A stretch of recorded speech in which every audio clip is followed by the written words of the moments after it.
Au nom du Père et du Fils et du Saint-Esprit. Seigneur Dieu, donne-moi la joie. Donne-moi de la trouver là où elle est, dans le chant d'un oiseau aperçu par ma fenêtre, dans une fleur qui monte le bout de son nez, dans le regard et dans le sourire d'un enfant, d'un ami, d'un collègue, dans tout ce qui vit et surtout dans la prière où je t'entends me parler. Au nom du Père et du Fils et du Saint-Esprit. Amen. C'est moi, c'est nous, c'est qui l'on est. Samuel Genet.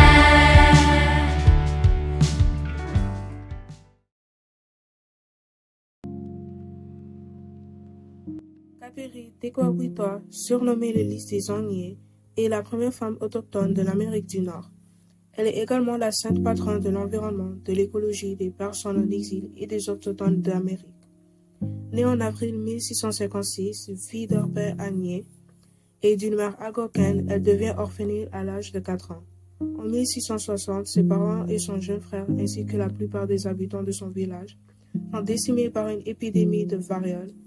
Tekakwitha se lie avec le père Jacques de Lamberville qui dirige la mission. En 1675, elle lui fait part de son désir de recevoir le baptême.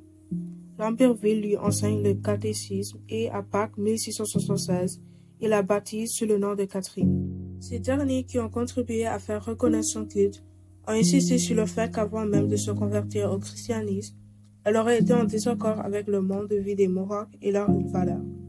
Pour appuyer cet argument, il précise qu'elle aurait été rejetée plusieurs demandes en mariage et fait part de son désir en rester vierge, ce qui allait à l'encontre des coutumes autochtones. Son baptême et sa communion étaient en 1677. Le 25 mars 1679, les Judes permettent à Catherine, qui fait preuve d'une piété exemplaire, de faire en privé un vœu perpétuel de chasteté. Catherine, qui est de santé fragile, meurt le 17 avril 1680. Elle est reconnue comme une femme courageuse malgré l'abus qu'elle a subi pour avoir voulu se convertir au christianisme. Mais Ilham, que fais-tu? Ben, on est en 2020. C'est les Google Meet. Qui va voir ça? Salut les lasers! Ce jeudi 28 novembre, vous êtes invités à vous habiller en journée thème de Les décennies. Donc, on invite chaque niveau à s'habiller selon une décennie spécifique. Les 7e années sont invités à s'habiller en année 70, Les 8e en année 80, les 9e en 90, les 10e en 2000 les 11e en 2010 et les 10e en 2020. Si vous ne respectez pas le code vestimentaire de la journée thème, vous devez vous présenter en uniforme. Chaque tenue compte pour 1 point pour les grands jeux. Bonjour les lasers! Vendredi le 29 novembre, on vous invite à démontrer votre esprit sportif en portant un chandail de sport de votre équipe préférée ou un chandail laser. Chaque chandail sportif que vous portez va compter comme 1 point pour les grands jeux. Au midi, on aura un méga photomoto avec des décorations sportives et un jeu d'association de sport national au pays en duo. Donc, amenez votre esprit de compétition pour voir qui entre vous connaissez plus vos sports. Encore une fois, le vendredi 29 novembre, apportez un jersey et participez en grand nombre!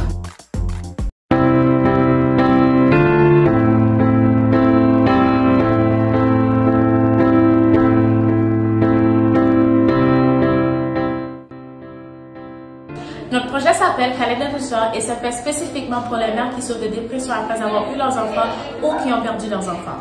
L'argent amassé de la vente de pâtisserie sera utilisé pour les boîtes faites pour les mères qui donneront le confort à eux.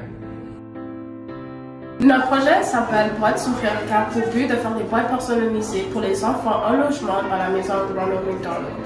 La vente de pâtisserie que nous allons faire dans votre école va nous permettre à récolter de l'argent pour faire des cadeaux à ses enfants. Le projet Accueillons ensemble a pour objectif de fournir des colis de soutien aux familles qui en ont besoin dans notre conseil. Ces colis contiendront plusieurs articles pour leur aider à vivre leur quotidien sans problème. Salut les lasers!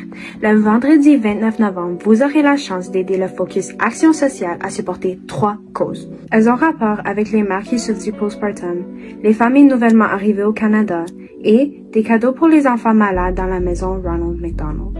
Venez nous rejoindre en avant de l'auditorium pendant les dîners 7, 8 et 9-12 pour des petits gâteaux et des biscuits délicieux. J'ai reçu un petit message que le Focus a hâte de vous voir, donc venez participer en grand nombre.